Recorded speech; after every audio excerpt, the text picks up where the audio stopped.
Pre-calculus probability and statistics unit, lesson 3, permutations, combinations, and binomial probabilities. So in this lesson, we're going to use what's called the fundamental counting principle, find the number of permutations or combinations, and find binomial probabilities. So sometimes it's not easy to list the outcomes. There are just way too many of them. But we don't even need the outcomes. What we really need when we find the probability is how many of them there are. So one of the fundamental principles or ways of counting them is if we can break something down into steps, say k of them, and there are A1 ways to do the first step, A2 ways to do the second step, and so on, then the total possible outcomes is simply to multiply how many ways there are to do each of those steps. So as examples, if we want to choose a meal for which there are 4 choices of meats, 4 choices of potatoes or grains, 6 choices of salads, and 7 choices for a drink, how many possible meals are there? So it's an assumption in this that we're choosing one of each of those. Well, first you would choose one of the 4 meats, and then you would choose one of the 4 potatoes or grains, and then you would pick one of the 6 choices of salads, and then you would pick one drink. So there are 4 times 4 times 6 times 7, or 672 meals possible. In the second one, it says we're choosing a tiny house design with 3 choices for trailer length, 2 for trailer width, 3 for basic structure, and 4 for siding type. How many total choices are there for the tiny house design? Well, again, first we have to choose a length, we have to choose the width, we have to choose the basic structure, and then we have to choose the siding type, and we simply multiply those different choices together to get 72. Two of the other common ways of picking things are we pick a certain number of them. When we pick these items, either the order that we get them is important or it's not important.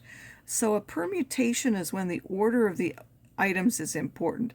Now that doesn't mean the order is different. The order will be different for both a combination and a permutation, but the question is, does it really matter to the outcome of what you get? So permutation, the order is important. The combination, they're not important.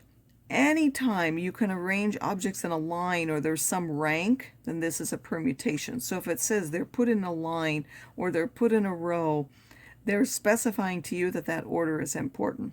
First, we're going to decide if each is a permutation or a combination. 5 apples are chosen at random to put in a basket. This is a combination. Why? Because all 5 apples end up in the basket. Suppose I have 10 apples and I number them 1, 2, 3, 4, 5, 6, 7, 8, 9, 10, and then I happen to pick 5 of them. If I pick 3 and then 7 and then 8 and then 6 and then 2, did it really matter that I got the 3 first? No, because the 3 and the 6 and the 7 and the 8 and the 2 are all going to go in the basket. 10 applicants are in line for a job interview. Now this is a permutation. Why? Because if you're in a row and you're in a line, the ones who go first, they might have already gotten the job before you happen to get there, or the person might be tired by interviewing by the time you get to them if you're at the end of the line, or they might be desperate by the time they get to you. It just depends. So could it make a difference? Yes, it could. That's a permutation. 3 students are elected for president, secretary, and treasurer. This is a permutation because each of the students gets a different position. Let's say there are 3 students and they happen to be Yusuf, Miriam, and Salah. Well, if Yusuf gets the first position, then he would be president, and that's different if I picked Yusuf second, where he would be the secretary. 4 students are chosen at random to meet with the principal. Well, this one is a combination because all 4 of those students are going to go meet the principal. It doesn't matter what order I pick them in. If I picked Yusuf first or Miriam first, it doesn't matter. Yusuf and Miriam are both going to the principal. Now, there's some notation, n factorial, which you would have seen on your calculator. In fact, all of these are going to be under that math prob, which you would have seen them. So n factorial is simply when you take, say if I want 8 factorial, I go 8 times 7 times 6 times 5 all the way down until 1, then you would stop at 1. If I had 6 factorial, is 6 times 5 times 4 times 3 times 2 times 1. The only different one from that is 0 factorial, which is 1. That's a definition. You have to remember that that's what that is. Now the number of ways to get a permutation if I pick all n of them. So suppose there are 10 objects and I arrange all 10 in a row, then the way to get that is n factorial or NPN. So if there were 10 positions, for the first one there would be 10 ways, for the second one there would be 9, for the third one there would be 8, for the fourth one there would be 7, and so on. You would simply keep going down by one. That would multiply all those together to get n factorial. If you only take r of them, so suppose there were 10, but suppose I'm only picking 3 of them, then I would do what? It would be 10 times 9 times 8 if I pick just 3 of them in order to pick them, and that in your calculator is n factorial over that n minus r factorial. You don't really have to worry about this. It's going to calculate it using the NPR button. And then the number of combinations. Well, there are less of these than there are of these, because if I have different orders, then there will be more of them. Like here, if I had A, B, and C, A, B, C would be different from C, B, A if there's a permutation, but if for a combination, A, B, C, and C, B, A are the same thing. So we're going to pick n item, we're only going to pick r of them again. Well, we have to divide by r factorial. That one's NCR. Again, I'm not going to ask you about these, but I want you to know the notation and where they're at. If you remember Pascal's triangle when we did the binomial theorem, those happen to be the rows of the numbers in the nth row. So if you remember when we had 1 and then we had 1, 1, and we had 1, 2, 1, and 1, 3, 3, 1, this is called the third row. In the third row, this is C30, C31, C32, C33, and so on. So each row of those that we did in Pascal's triangle are those numbers of combinations. If you really needed to get them and n was large, using Pascal's triangle wouldn't be an easy thing to do. So just to find these numbers, if I want 5 factorial, I would go 5 and then do math, and then go over to prob, and then that's option 4, so that would be 5 factorial. If I want 12p5, again, you put the 12 first, then you go to the math, and that was a p notation, so that's in 2, then I put the 5, and then put this. And by the way, you can keep going second enter if you need to change it, so if I wanted 12 and then 2, I could change that. I could change the front number and so on. In order to use these, we're going to decide if something is a permutation or combination, and then find the different numbers of those arrangements. So how many ways can you choose 6 states from the 50 states? Well, nothing special is going to happen to any one of those, so that's just a combination. They're just going to be chosen. So the number of ways to do that, 50, choose 6, or 50C6, and that will be 15,890,700. By the way, don't be surprised if you get large numbers. Often they are.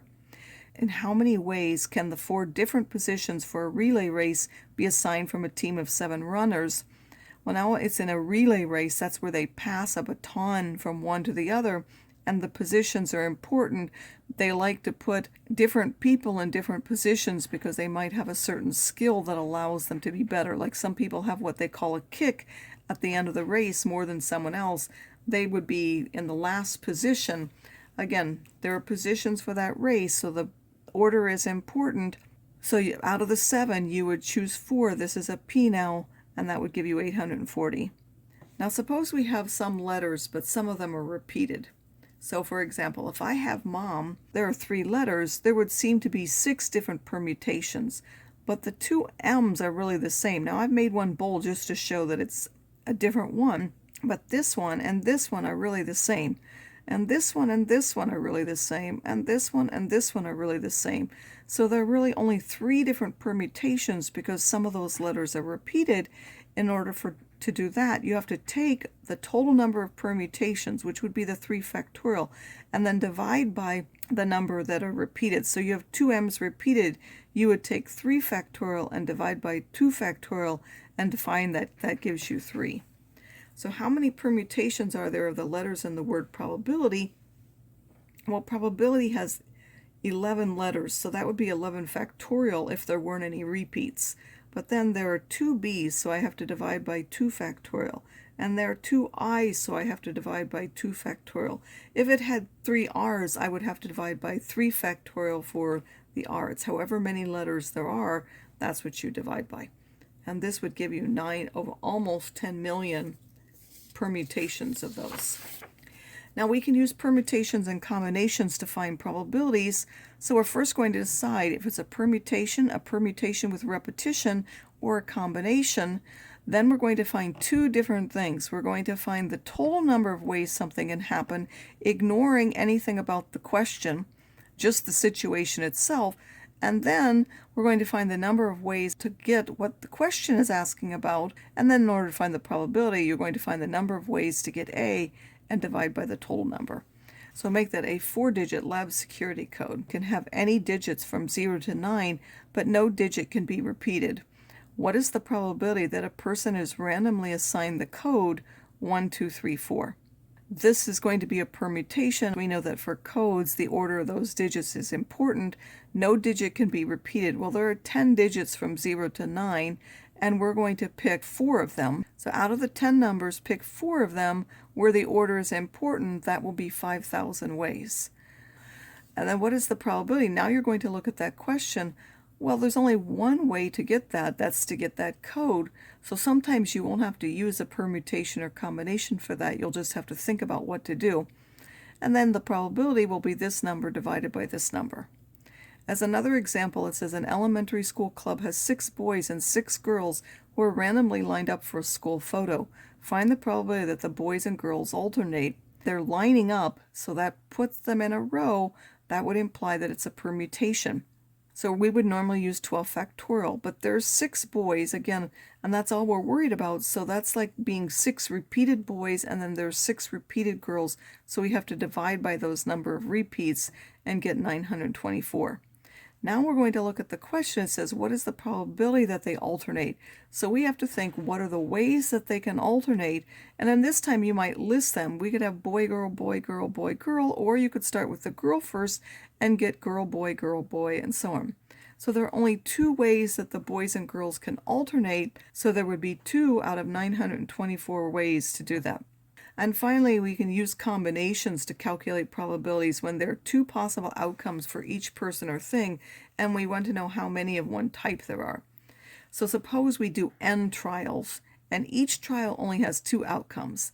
So success has a certain characteristic, and failure doesn't have that characteristic. Now don't think of this as something good. A success could be having a certain disease. Failure could be not having that disease. It's just whatever you happen to be interested in.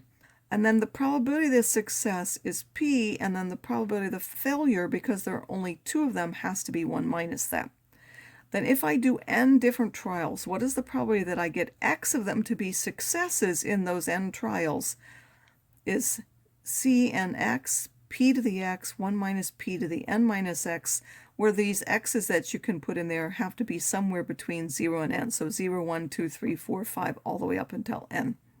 We're choosing from the n, we need to choose x of them to be successes, and then we have to multiply by, well, p is the probability of a success, so x of those have that probability, and then the other n minus x have the probability of a failure. We would multiply those together. There are 5 boys and 7 girls on a debate team. The coach randomly picks 3 of them to compete. What is the probability that the coach chooses all girls? Now don't get confused and say, oh, it's a combination, so that makes it a binomial. No, this is not a binomial. First of all, the choices aren't independent because you're not replacing them, so they won't have the same probability of each time. They're not independent. The probability that you get a boy each time is not a certain number. So what is the probability that the coach chooses all girls? Well, again, what's the total way? So we have 12 people, and we're going to pick 3 of them. It's a combination. We'll have 12 choose 3. And then we want to know what the probability that we get all the girls. Well, we would have to have no boys, so you could just ignore them, or you could say from the 7, choose 3 of them, and then from the 5, choose 0. Of 5, 0 is just 1, so that won't change the probability. 7C3 is 35, and then the probability would be 35 out of 220. And finally, it says there are 5 boys and 7 girls in a debate team. The coach randomly picks 1 to be the main speaker in each debate. So each debate, all 5 of those boys and girls have the option to be chosen. So this is now a binomial because each time they're going to be in there, and the probability that you get a boy would be 5 out of 12, and the probability that you get a girl would be 7 out of 12. each time that they have a debate, because he picks one for the main speaker randomly from those 12 people. So what is the probability that the coach chooses all girls as the main speaker in 3 debates? Again, in order to be a binomial, there has to be a certain number of trials as well. So let's success B picks a girl, and then AB gets all the girls. So the probability of getting a success would be 7 out of 12. Then 3 girls in 3 debates is from the 3, pick all 3 of them, and then the probability of getting a girl is 7 out of 12, so you would need 3 of them, and then the boys 5 out of 12, there would be 0 of them, which would be 0.1984 if you calculate that. What is the probability that the coach chooses at least 2 girls in 3 debates?